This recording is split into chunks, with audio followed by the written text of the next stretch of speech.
Hello, and welcome back to another episode of Critical Reactions with your host, Bryan. We're going to finish up today with a special selection, which is where one of you tell me exactly what it is I need to check out. If you have your own song you'd like to submit for special selection, you can find a link to do so in the description below. Today's selector has chosen to stay anonymous, selecting the song Shining, Plågoande, O Helga Plågoande. The translation, I believe, is Tormentor, O Holy Tormentor, which makes me a little apprehensive about getting into this track, but let's see what they're bringing to the table.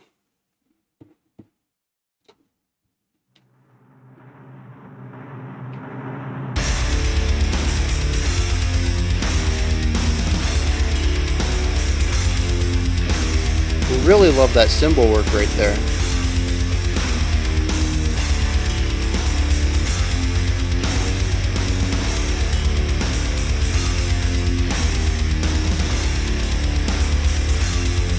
Yeah, and we have that first change on the and of 4 rather than a downbeat of 1 on the next bar.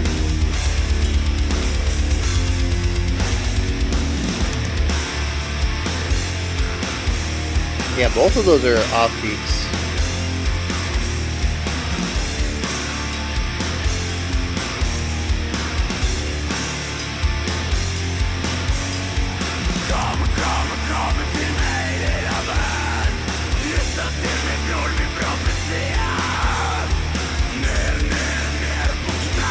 A little bit of some double bass kick in there for an accent.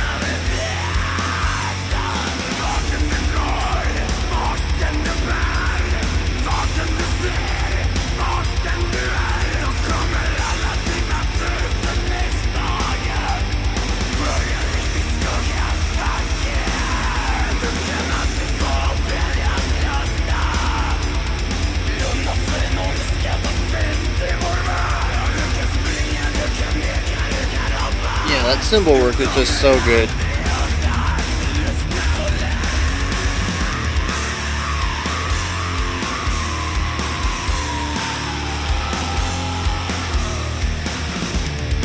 Interesting decision there for the vocal delivery.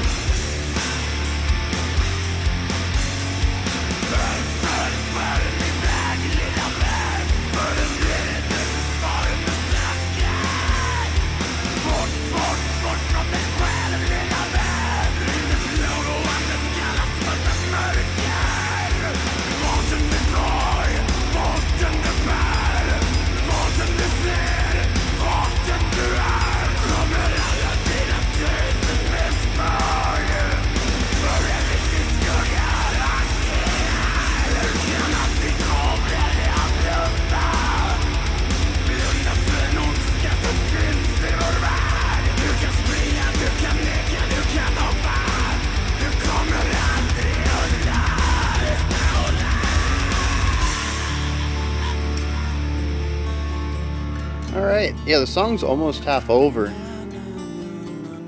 So having a shift is good because we've only been in one section this whole time.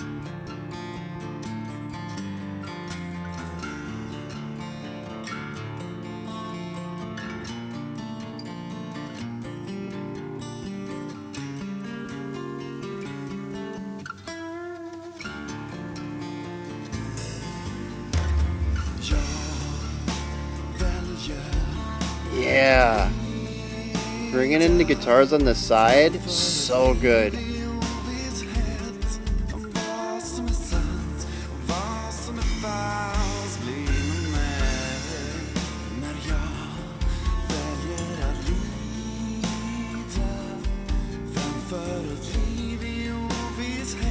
It's interesting because this chord progression, I think, is the same one we just came out of.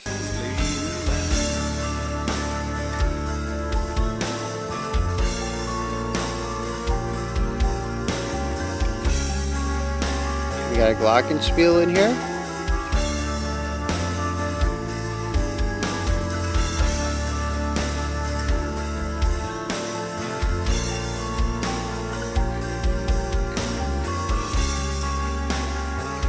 Is that a flute?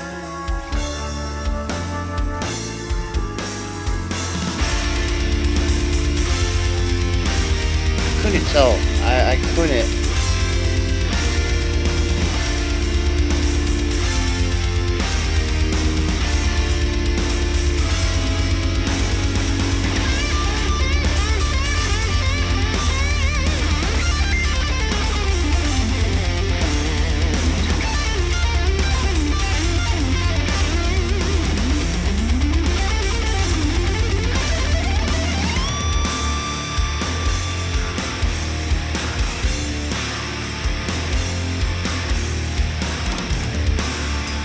we gotta talk about that solo motif. I hope I remember later.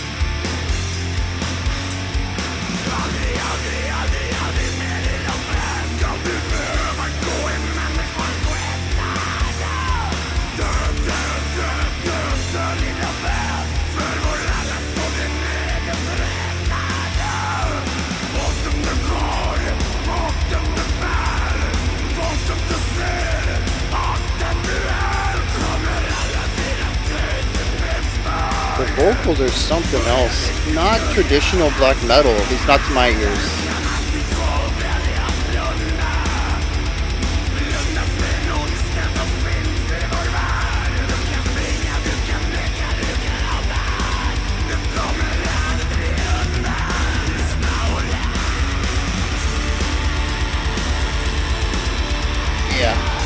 Yeah, bring a triplet in to transition us out of that.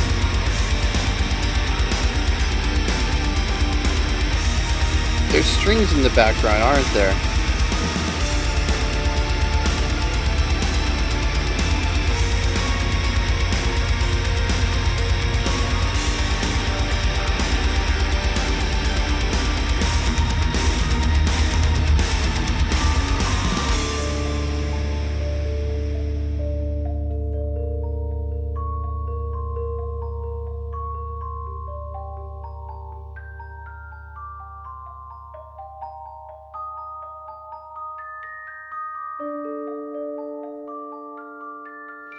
Interesting performance right here.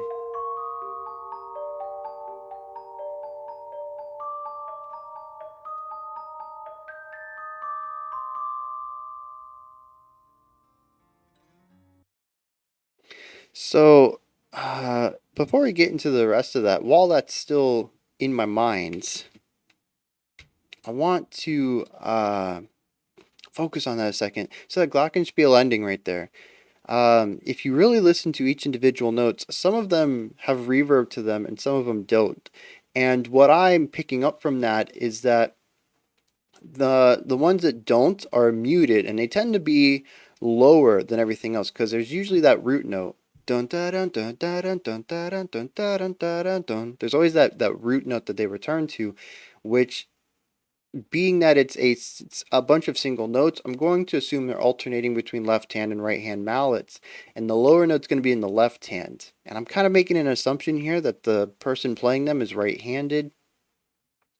And well, not that they're right-handed, it's the dominant hand though, right? They're just better at playing with that. And every once in a while though, that lower note, it's not going to hit the mallet. The mallet's not going to hit the bar and pull off fast enough, and it's going to mute it. It's going to stop the vibration of it because the mallet is there holding it still. Almost no different than strumming a guitar, but like your palm rests on it, and this is the idea of a palm mute, but if you've let your palm rest on accidentally sometimes, or you let a piece of your finger graze it, it's going to stop the vibrations prematurely. You're going to end up muting the note.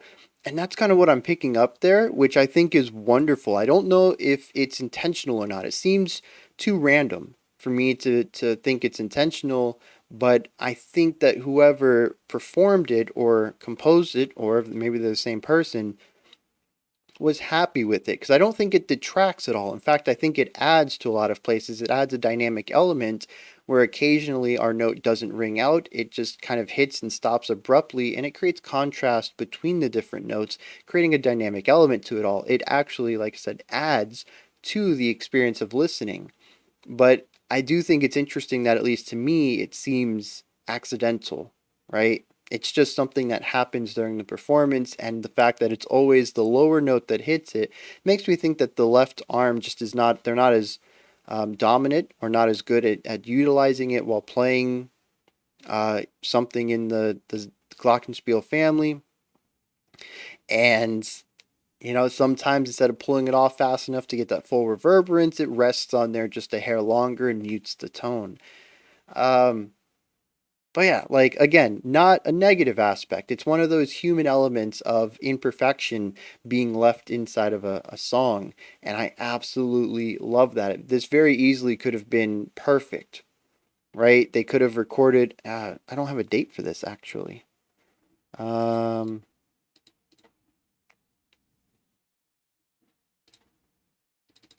Can I pull that? No, I can't. That does not pull it up. Why doesn't this pull it up? Why can't I go to the album? I am still learning this whole Apple Music thing.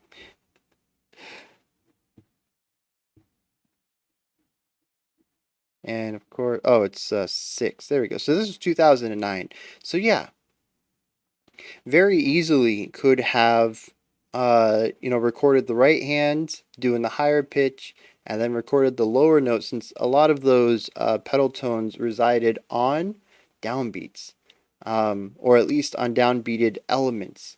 Because a lot of this was kind of had a triplet feel to it. So even though it wasn't a downbeat itself, the grouping of three made it either a downbeat or an offbeat, which would be fairly easy, I think, to be able to play it in there. And then, of course, you might have to tweak it a little bit in production. What I'm saying, though, is that this could have easily been done in a few takes and taken the best aspect of all of them and went through it that way. And instead, it sounds like it was done in a single take. Imperfections were included in it. And I really respect that. And I think it usually adds, especially here where I laid out exactly how it adds to the song. So yeah, very happy that that's how that went, how they went about doing that. Um, so most of this song is in a specific style. I don't know if there's variation in the lyrics. So to me, it just sounds like A B A C, where we have our core riff. We play that twice. Actually, we played a lot, but we have our section. We play it twice, because we have like an instrumental, and then we put vocal over it, and then an instrumental, we put vocals over it, and then we go into the quiet section in the middle with the clean vocals and the strings. Then we bring back the A section. I think we do a variation on this because I remember strings being at the end as well. And then we go to our outro, which is the Glockenspiel outro. So yeah, AABAC is how I see the structure. We spend a lot of time in that A, especially as big as it is. I even mentioned that the A is broken up into two pieces already. The song is 7 minutes long almost. And around 2.5, 3 minutes in, we were still in that opening idea, like just really leaning into it. It is something that you have to really enjoy to get this. And unfortunately for me, it worked. I think this is actually really interesting. We'll talk about the production in a little bit. As far as black metal goes, this is definitely on the more listenable side to me in some aspects. However, it is the same thing for an elongated time, and even when we get out of it, we kind of get right back into it not too long. The clean vocal section is not a huge aspect of the track. We get right back into where we were with no differentiation to it. So like I said, you really have to enjoy what's going on here, the specific vibe that they're creating, to really get the most out of this track. For me, like I said, I got a little bored, especially when we came back to the idea that we were already at. But overall, I think it's an interesting black metal track. And that's mostly because of the production. This is a very hi-fi production, especially when you take into the fact that all the instruments can be clearly heard. They do have a lot of distortion on the guitars. I can't say I had an easy time hearing the tones themselves. They're very covered up by the fuzz, but I did pick up on it over time. But the guitars are clearly placed, the drums are clearly placed. There's not too much compression on the drums. I could hear the kicks, I could hear the snares, I could hear all the cymbals. The vocals were very clear, very forward, sitting on top of everything. Oh no, it was pushed a little down. Yeah, it wasn't as high up as like radio rock, but it was not as far into the mix as some of the stuff I've heard in black metal and even like post metal. The vocals still had some clarity and presence to them. And then we cut everything down and we go to the quiet section and the guitar. We have that single centered guitar that kind of fades in the side guitars, and we get this really nice surround idea going on. I think that worked beautifully.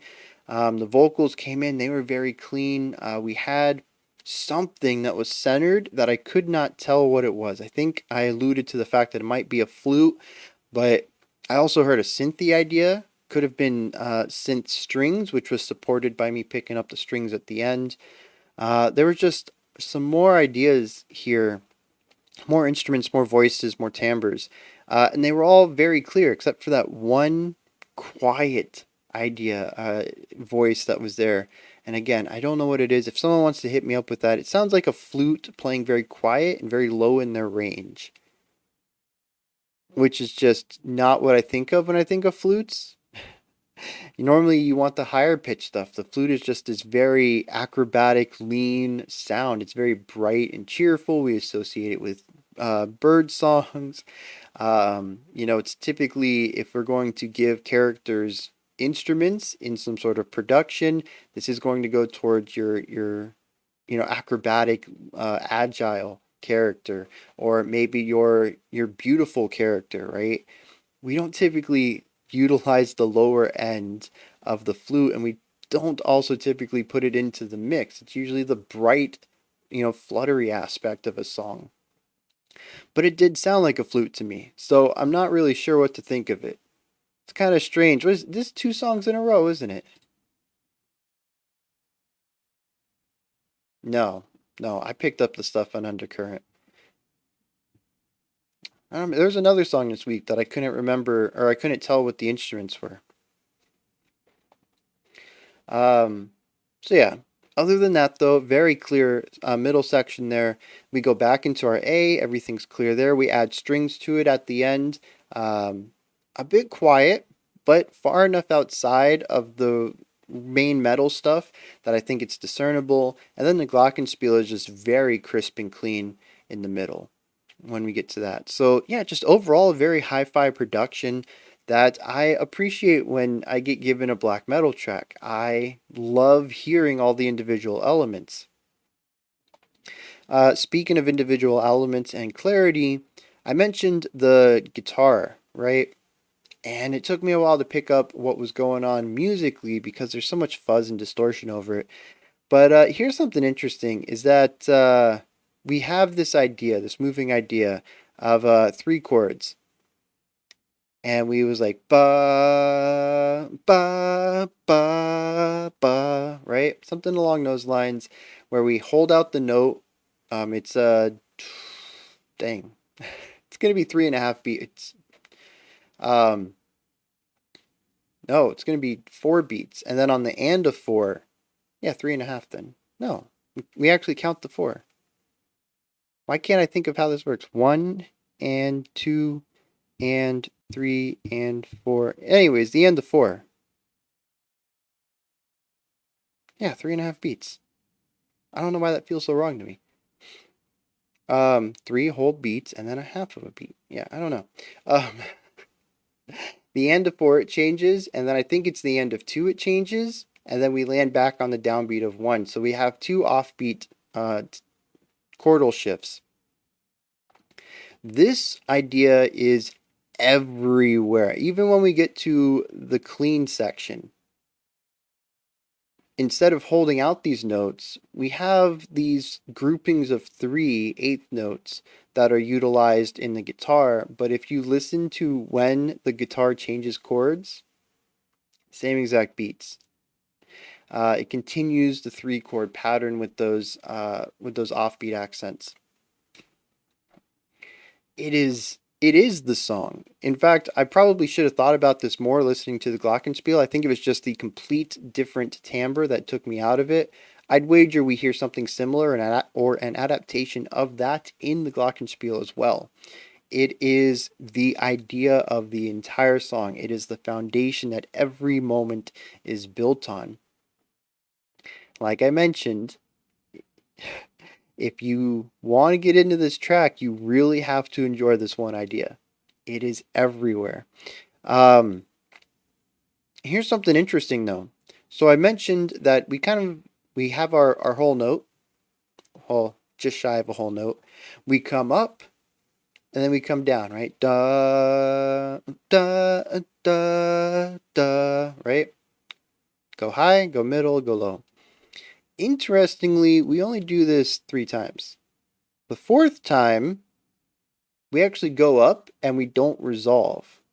We actually lean into some dissonance. I'm not sure exactly what chord they went for, but we get the da da da. It's like it like pushes against it. It's like only a half step higher, maybe, and then comes back down to our root to start it again. So we have three of the normal ones that resolve and one that doesn't. And it's interesting because this is a larger. I wonder how often this comes up. I've started to pick up on this lately in a lot of different rock songs, a lot of stuff, especially that's derived from 70s rock stuff that's kind of moved from that, taking it in new directions, but still has lineage to that stuff.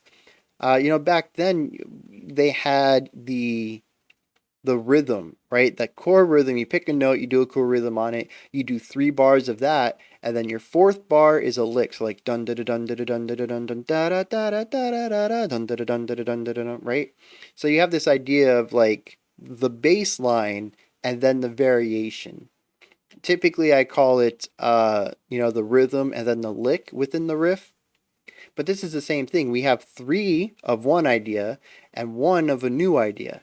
So we can punctuate this. And then they're 2-bar phrases. So we're looking at, yeah. So we're looking overall an 8-bar phrase. And 6 bars are the constant, or 3 groups. And then the last 2 bars are the lick, the variation, the change. It's interesting that I continue to see this crop up everywhere.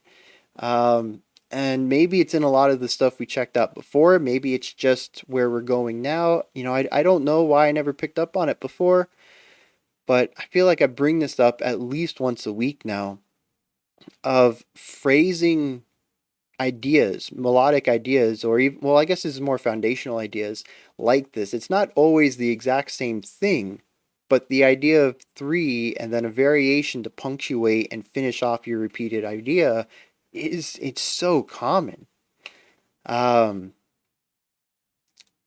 yeah, so I just wanted to point that out a little bit because it is interesting. I really love the clean section. Y'all knew that already. I'm not a huge fan of black metal. I'm kind of coming around to some of the higher quality or higher fidelity production, such as this. But overall, the genre just doesn't really capture me too much. But it's moments like these that definitely help me get into songs in the black metal genre.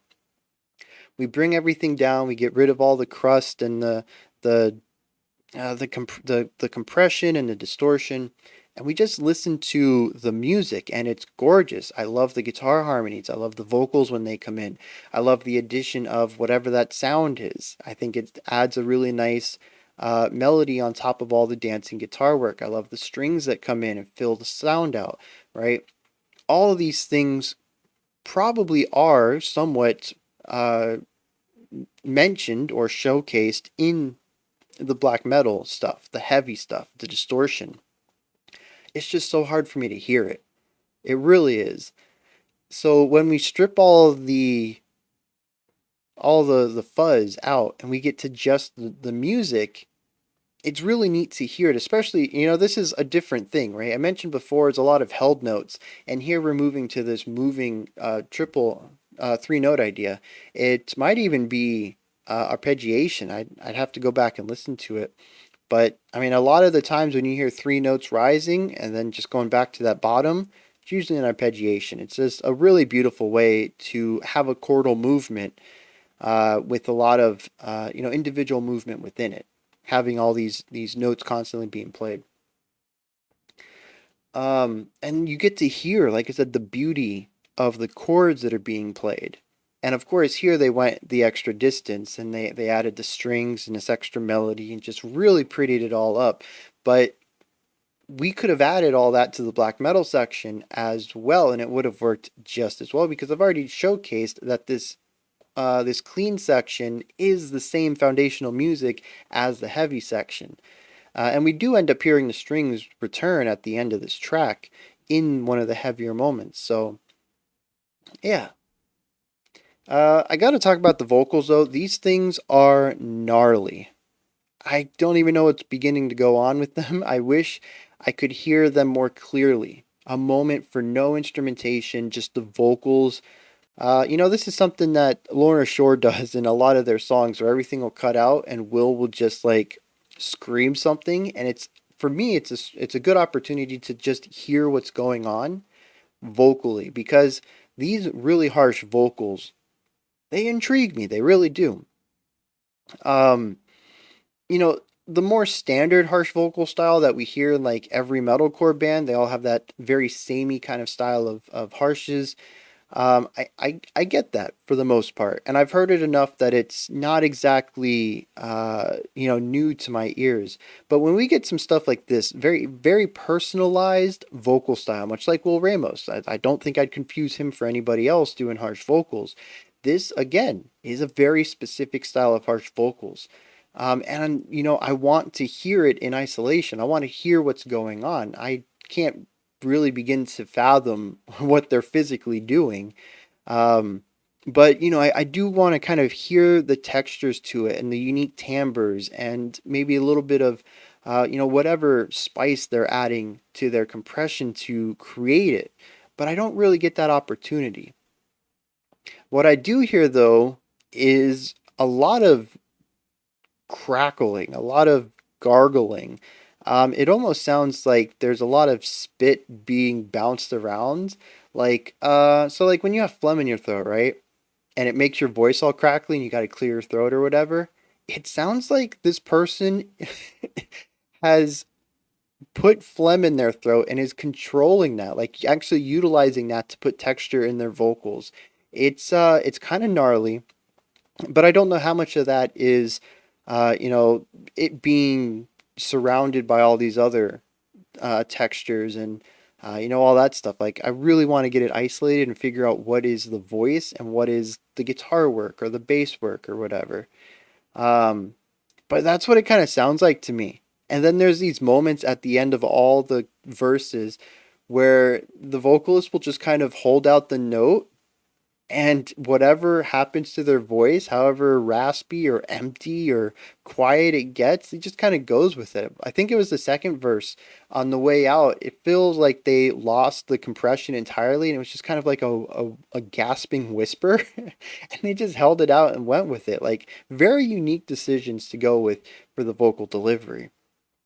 I think the last thing I want to talk about before we head out is the solo. First of all, black metal with a solo. I can't say I've heard a lot of that.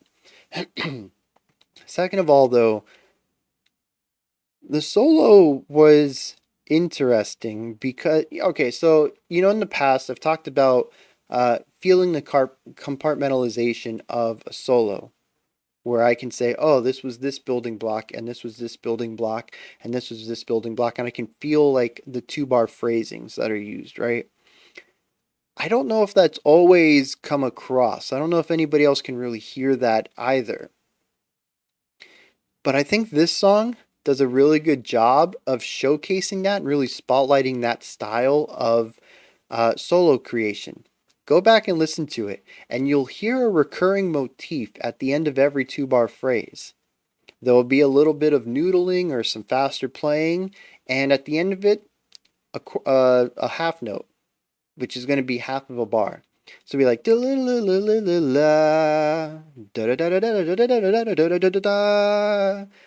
and you can feel where each of these phrases begins, which is the faster part, and ends when they decide to hold a note out. And so you can feel these pockets of where the ideas begin and end. And that's what I'm talking about when I talk about these compartmentalized or building block style solos, where you have a bunch of licks that you just kind of run back to back in a specific time frame. 2 bars for this idea, 2 bars for that idea, 2 bars for that idea. And that's what happened here. We had an 8-bar solo, 4 2-bar blocks. And again, I don't want to, throw shade or anything. This is a perfectly fine way to create a solo. It worked in the context of what's going on here.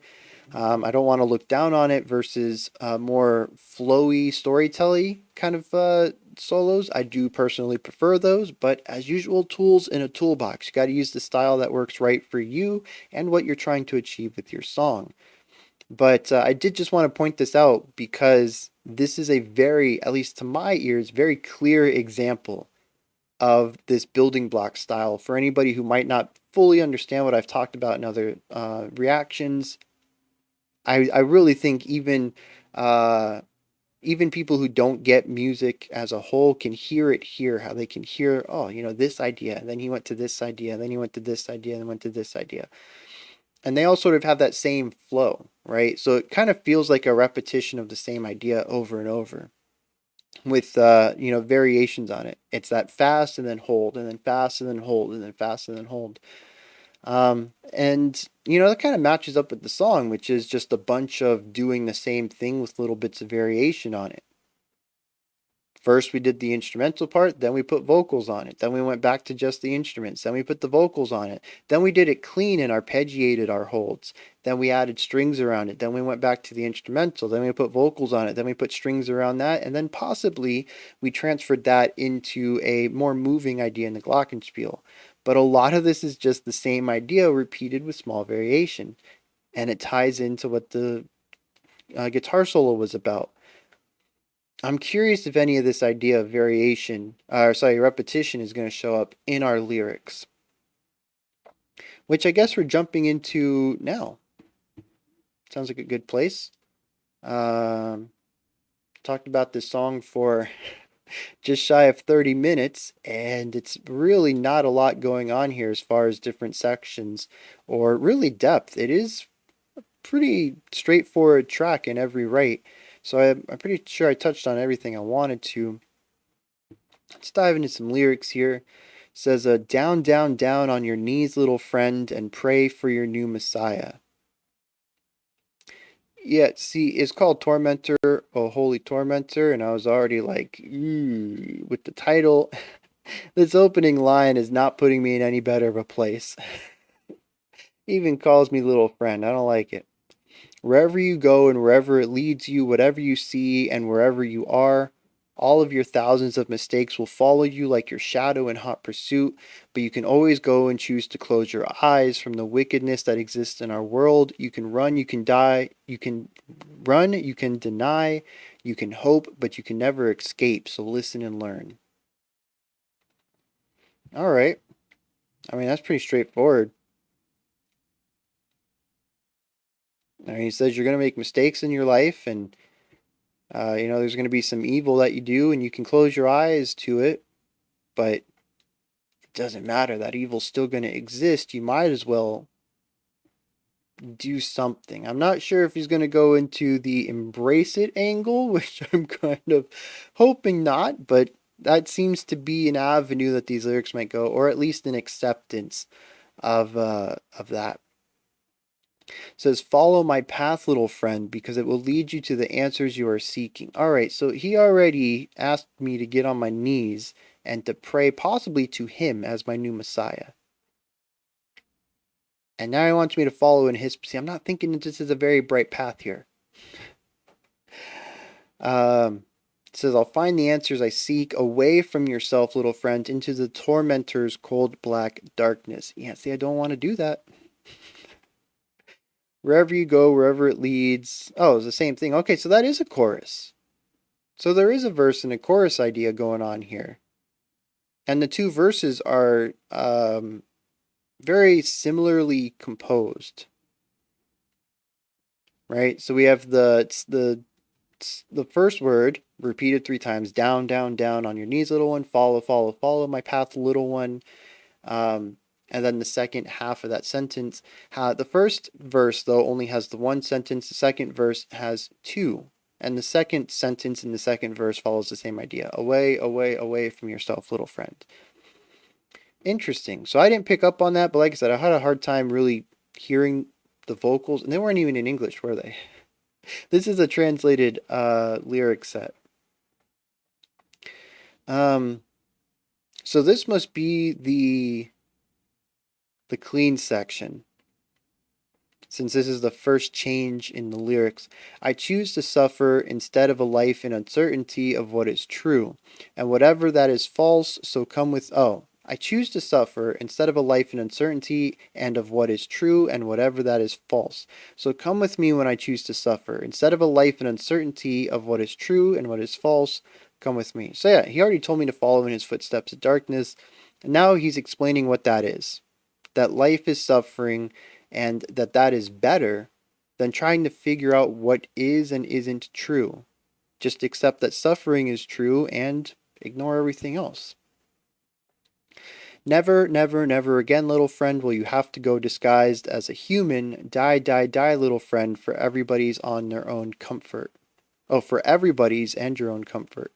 Yet, see, this got real dark and I did not like that. Then we get back to the chorus and then the song just ends with listen and learn. Yeah, see,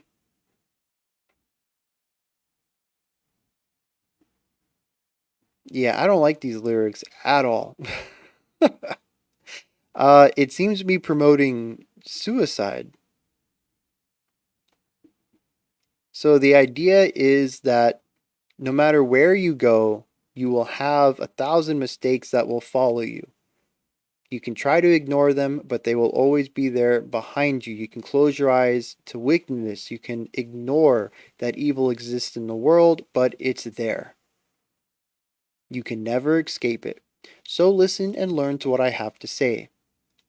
You've made many mistakes, and the world is full of evil. You're going to suffer most of your life. That's the only thing that you can believe is true. And so, why even figure out what is or isn't true? Obviously, suffering is. So just wallow in suffering like I have.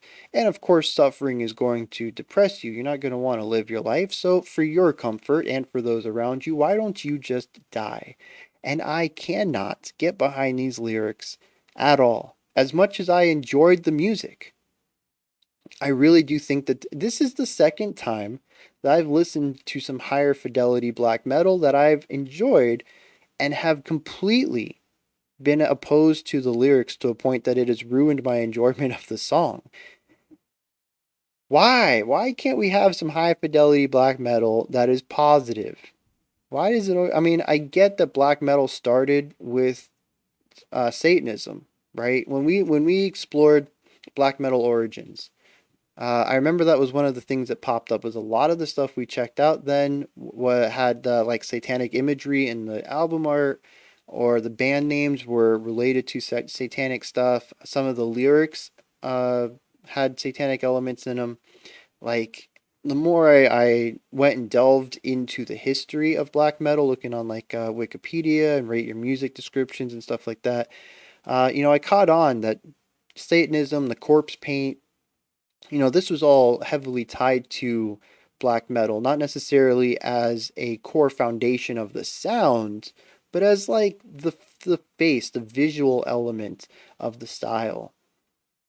And black metal has obviously gone in several directions since then, but I feel like there's still a strong aspect of that within black metal. And I can't get behind, I really can't. It really ruins my enjoyment of it, which I mean just kind of sucks cuz like I said, I didn't fully enjoy all the aspects of the song, but this was some black metal that I did enjoy more. The production quality was right up my alley. We shifted to a very beautiful, clean section that created some contrast, gave me a little moment away from some of the harsher elements in the metal. Really allowed me to hear the music underneath. I liked the vocals. We added harmonies, there were strings. I mean, it was just a really nice moment. But yeah, I I don't think I would ever listen to the song again because of the lyrics, expressly because of them. Um, I do not condone any of the message in here. And like, we've had black metal songs that have been nihilistic based. We checked out an entire album that was about nihilism. And I think that that is fine-ish. I don't agree with nihilism at all, but I think that if people want to find that there's no purpose in life, then fine. If that's their viewpoint, as long as they're not hurting others. But when we have a song that pretty much says that life is meaningless except for pain, which is pretty much it's an extrapolation of nihilism, and that you should just die because of it, no, that crosses a line, and I can't condone that ideology at all. So yeah, that's where I'm sitting on this one. Shining's Plågoande or Helga Plågoande. Um, yeah, just another disappointment where I speak highly about the song, get into the lyrics, and decide I'd never listen to it again. Not the first time this has happened, and I'm sure it won't be the last, but it's still disappointing when it happens. So yeah, this is where you guys come in. Hit me up with your thoughts, your comments, anything you want to add to the discussion, or anything like that. I don't even have the energy to, like, I'm so bummed out now. Above the comment section is a description box. You can pick up some merch, submit your own special selection. Follow me on Twitter, join the Patreon and the Discords, a bunch of stuff in there. Go ahead and check it out. If you could, like, subscribe, and ring the bell. Greatly appreciate all three of those. That wraps it up for today. We'll be back tomorrow, 5 p.m. Eastern Standard Time, 9 p.m. UTC, as usual. We're going to check out another saxophone, but not in jazz, and another special selection. Until next time, remember to be critical, not cynical, of the music you listen to, and have a fantastic morning, afternoon, or evening whenever you choose to watch my videos.